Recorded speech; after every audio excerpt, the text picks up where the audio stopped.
Good morning guys, meron tayong i-share na video ngayon dito sa pag-repair natin ng makina. Itong makina na to ay 5 threads na Juki, medyo modelo na din. Galing sa customer natin from Romblon. Nung March pa to, no, this year 2025, pero ngayon ko lang napansin na meron pala akong na-record na video regarding dito. Ito yung pag-timing ng lower looper sa karayom, and then lower looper sa upper looper, and then upper looper sa karayom. Yun, yun yung mga step by step na pag-set ng timing ng edging. 5 threads ito pero ang inuuna ko rito syempre yung pinaka edging lang muna niya, yung 3 threads niya.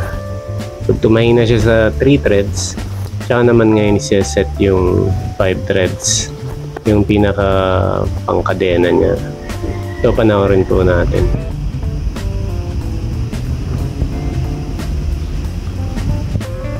So ito, sine-check ko muna yung distansya ng lower looper sa karayom, kung gaano siya kalayo, kung gaano kababa yung looper or mataas siya. Yan, para sigurado tatabigin nyo. Ito, napangga na siya sa middle guard, kaya hindi na siya nagde-deflect, pero may distansya pa siya sa looper, gabuhok pa.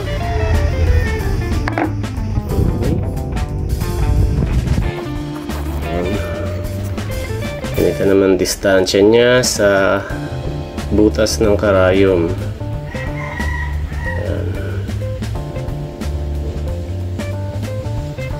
Yan yung setting ng lower looper sa karayom. Ngayon, set naman natin yung upper looper sa lower looper. Ayan, nagbabangga sila. Ayan guys, medyo matagal to, hindi ko na pinutol yung video hanggat maaari. Ano, banggaan, yuyuko natin ng bahagya yung upper looper. Kasi pag niyuko natin yung upper looper, ang mangyayari dyan, babangga yan dito sa karayom. Ngayon nga nabangga ayan, bangga siya.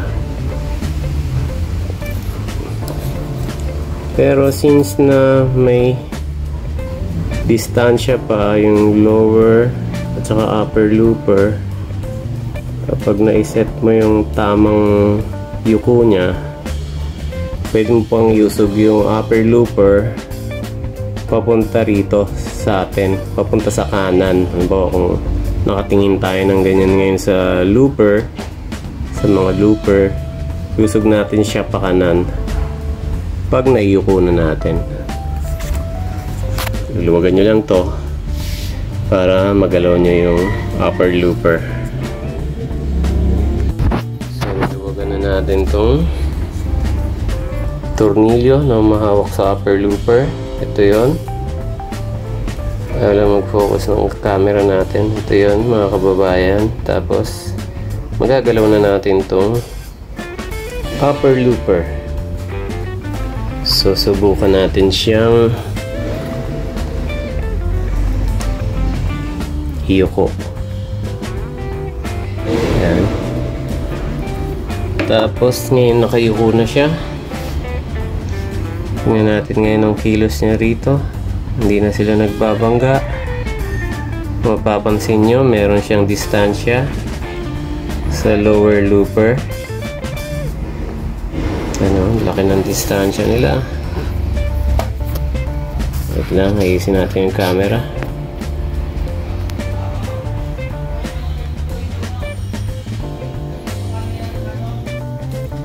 Okay, ayan.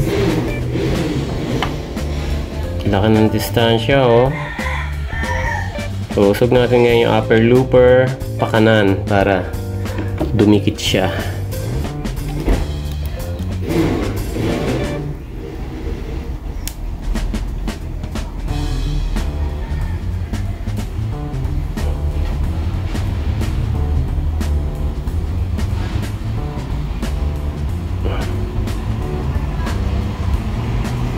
Ayan. Tapos sigpitan muna natin ng bahagya kasi parang lumuwag masyado eh. Kita natin tong tornilyo ng upper looper.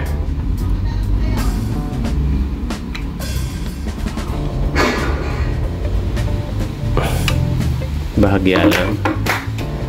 Mamaya natin i-final. Pag nakita natin na nakaset na maayos yung distansya ng dalawa,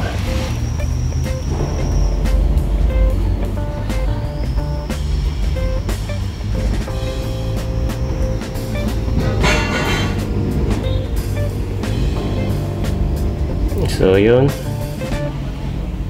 sigurado wala nang kawalaan sinulid niyan.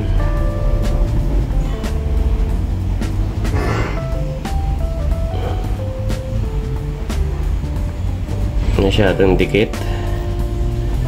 Atras natin ng konti.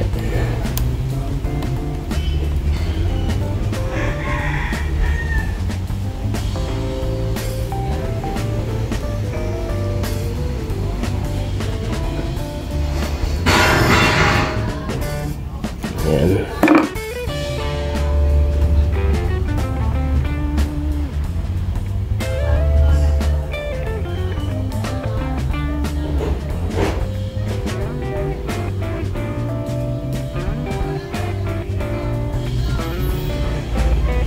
Dikit pa.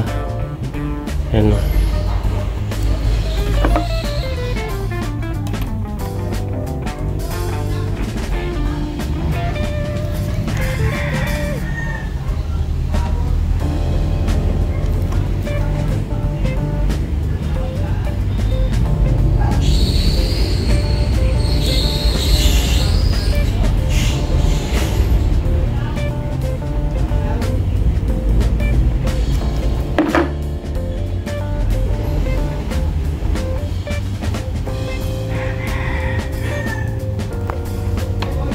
Yan natin dito sa anggulo na to. Ayun. So pwede pa natin tingala ng konti yung looper, upper looper.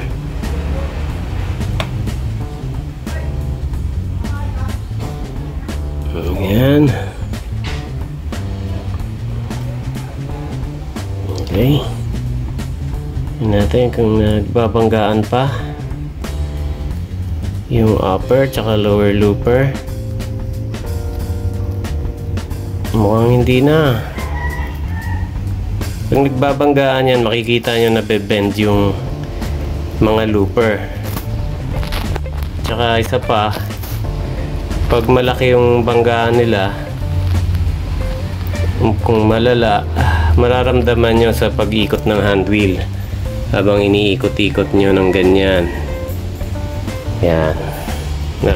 Mararamdaman nyo yung hand wheel na nagbabanggaan na pyesa. May restriction, ika nga. So ayan, okay na siya. Higpitan natin at sana habang hinihigpitan natin, huwag magbago. Ayun, higpitan na natin. Tingnan natin ulit kung anong nangyari sa setting ng upper looper at saka lower looper. Dito tayo sa anggulo na to.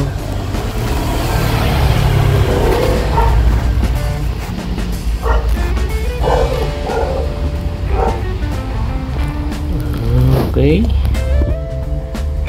0-0, pero hindi naman mega buhok pa na distansya. Dito naman sa anggulo na to,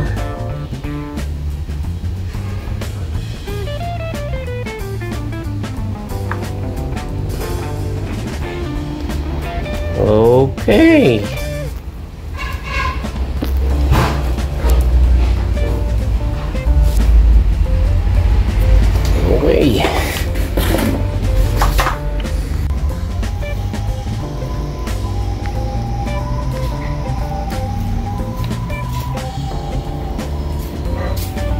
Ito kung mapapansin nyo, ang distansya ng karayom sa upper looper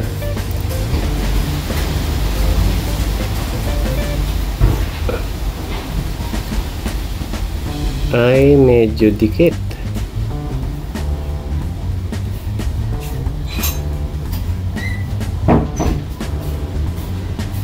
Yan. Sasagi ng upper looper yung karayom. So, ang gagawin nyo dyan, titingala nyo lang ng konti itong upper looper. Itingala nyo ng konti, itataas nyo ng bagya.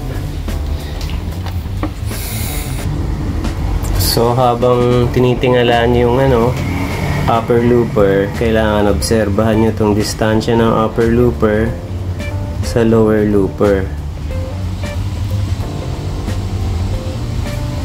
Ayun. So, naitingala natin ng konting-konti lang para makita nyo. Lagyan ko ng kulay puti sa likod para makita nyo na may distansya pa yung upper looper at saka yung lower looper. Yung tinutukoy ko na distansya, yung dito. Distansya nila dito sa part na yan. Yan o, tingnan nyo. Yan. Okay. Subukan natin itingala pa. Konting-konti lang.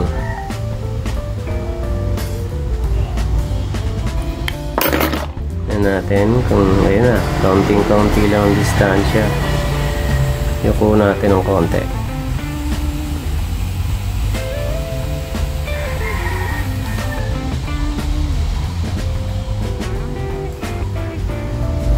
Sumobra.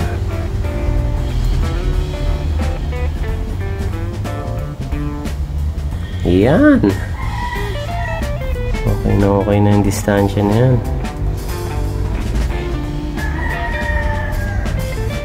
Ngayon, tingnan natin ang distansya ng upper looper sa karayom.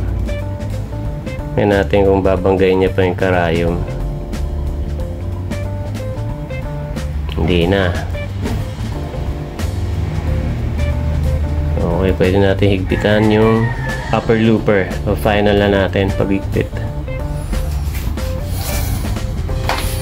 So, pag mag-higpit kayo nito, dapat tandaan lang, maliit lang yung screwdriver na gamitin nyo. Ibig sabihin, manipis lang.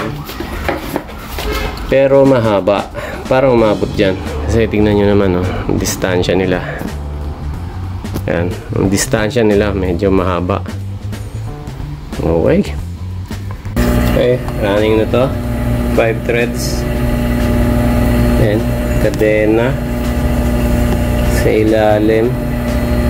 Tapos nag-chain up siya yung kadena niya. Ayan, okay. Ayun guys, so please like, share, and subscribe na lang.